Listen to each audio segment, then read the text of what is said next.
భయపడకుము, దేవుని వలన నీవు కృప పొందితివి.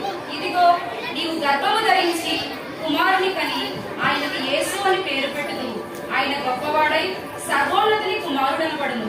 ప్రభు అయిన దేవుడు ఆయన తండ్రి అయిన దావీదు సింహాసనము ఆయనకిచ్చును. నేను పురుషుని ఎరగని ఇది ఎలా జరుగును? పరిశుద్ధాత్మ నీ మీదకు వచ్చును, సర్వోన్నతుని శక్తి నీ మీద కమ్ముకొను. కనుక పుట్టబోవు శిశువు పరిశుద్ధాత్ముడై దేవుని కుమారుడు అనబడును. దేవుడు చెప్పిన ఏ మాటైనను నిరర్ధకము కానేరదు. నేను ప్రభు దాసురాన్ని, మీ మాట చెప్పుడు జరుగుగా. మరియ భర్త అయిన యోసేపు నీతివంతుడై ఉండి ఆమెను అవమానపరచునొల్లక రహస్యముగా విడనాడ ఉద్దేశించెను. నాకు ప్రదానము చేయబడిన మరియను పెళ్లి కాకుండా గర్భం ధరించుటకు నాకు అవమానంగా ఉన్నది. ఈ అవమానంతో నేను ఈ లోకంలో జీవించలేదు. అలా అని తనను దూషించలేదు. మరియను రహస్యంగా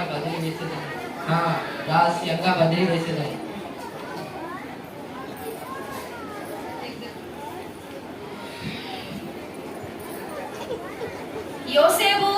యోసేపు దావీదు కుమారుడైన యోసేపు, నీ భార్య అయిన మరియను చేర్చుకొనుటకు భయపడకుము.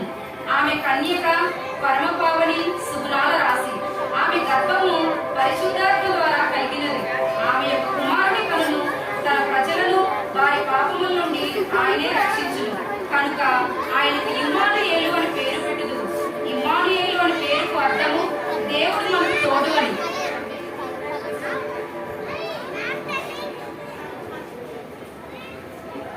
ధన్యుడి తండ్రి, ధన్యుడు, నన్ను క్షమించండి. పవిత్రమైన మరియపై అనవసరంగా నింద వేశాను. ఎన్ని అవమానాలు వచ్చినా అడ్డుకుంటాను. మరియను నా భార్యగా స్వీకరిస్తాను. ఆ దినములలో సర్వలోకమును ప్రజాసంఖ్య వ్రాయవలనని కైసరు అగస్తు వలన ఆజ్ఞ ఆయను. ఇది కురేనియా సిరియా దేశమునకు అధిపతి అయి ఉన్నప్పుడు జరిగిన మొదటి ప్రజాసంఖ్య.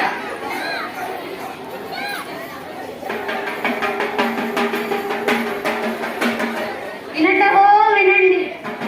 సమస్త ప్రజానికానికి తెలియజేయనదేమనగా ప్రజా సంఖ్యలో అందరూ తమ పేర్లను నమోదు చేసుకోవాలని కైసరు అగస్తుల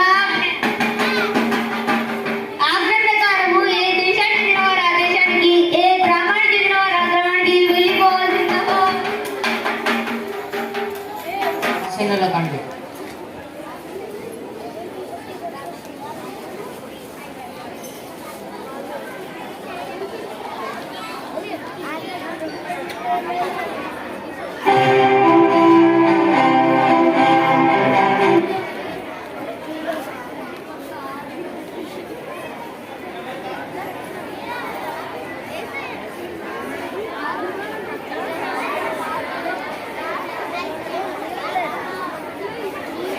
వీధుల మహారాజుకి ప్రణామాలు. తూర్పు దేశపు జ్ఞానులు బెత్లెహేములు జన్మించిన లోకరక్షకులను మిమ్మల్ని చూడడానికి వచ్చారు ప్రభు. ఏమేమిటి రాజు లేకుండగా యూదుల కొరకు వేరొక రాజ్యాన్ని చూడనా? ఇది అసంభవం. ఇది ఎలా సాధ్యము? ఒక లోకరక్షకుడు జన్మించినను మా పూర్వీకులు చెప్పిన మాట ఇదిమేనా? వీటి నేరైన నన్ను ఈ వార్త ఎంతగానో కలవెర పెడుతుంది. వారిని ప్రవేశపెట్టండి. చిత్తము ప్రభు.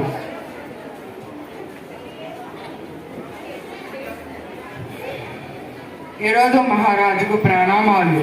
మీరు వచ్చిన గల కారణం? మేము తూర్పు దేశపు జ్ఞానులం. లేఖనాలు పరిశీలింపగా యూదుల రాజు బెత్లెహేంలో జన్మించినట్లు తెలిసింది ప్రభు. ఆకాశంలో ఓ వింత తార ఉదయించడం మేము చూశాము. ఆ నక్షత్రము చూపిన బాటనే మేము ఇక్కడికి వచ్చాము ప్రభు. మీరు వచ్చిన ఉద్దేశంలో మేము మా శాస్త్రుల ద్వారా కనుగొంటేను ఆ బాలుడు బెత్లెహేములోనే జన్మించును. లేఖనాలు పరిశీలించగా ఆ బాలుడు బెత్లెహేములోనే జన్మించును. మీరు అక్కడ వెళ్ళి ఆ బాలుని దర్శించి పూజించి మరలా తిరిగి వచ్చి నాకు తప్పక ఆ చూపు తెలియజేయము. మేము కూడా వెళ్ళి ఆ బాలుని పూజించగలము. చిత్తం ప్రభు. ఎవరక్కడ? ప్రభు. వెంటనే జ్ఞానులను శాస్త్రులను ప్రవేశపెట్టండి. చిత్తము ప్రభు.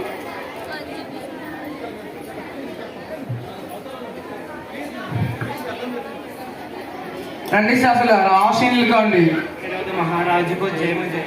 ప్రభు యూదులను మోచించు రారాజు క్రీస్తు అని లేఖనంలో రాసి ఉన్నది. అదే ఆ క్రీస్తు ఎక్కడ జన్మించునో ఎక్కడ పుట్టాడో చెప్పండి. యూదయంలో బెత్లెహేములో క్రీస్తు పుట్టునని వందలాది సంవత్సరముల క్రితమే లేఖనంలో రాసి ఉన్నది. మహారాజా ప్రవక్త ఇలాగూ ప్రవచించాడు.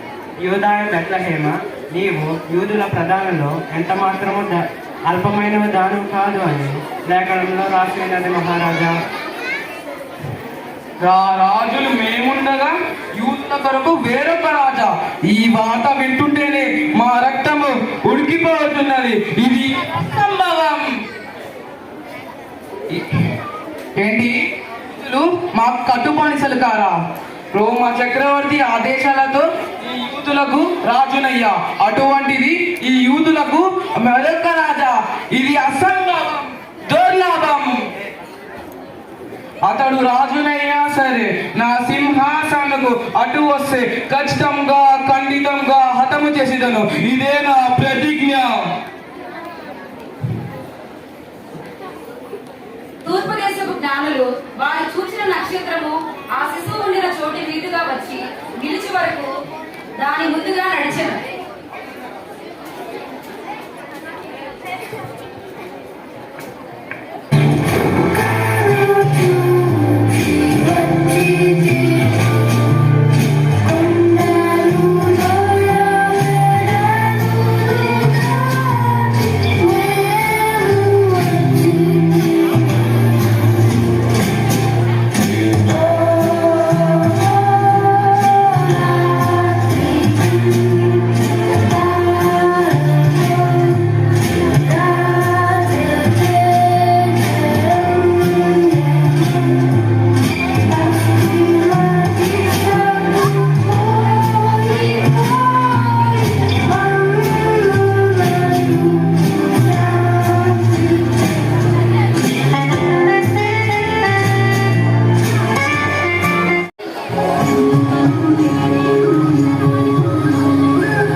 చలి రాత్రి ఎదురు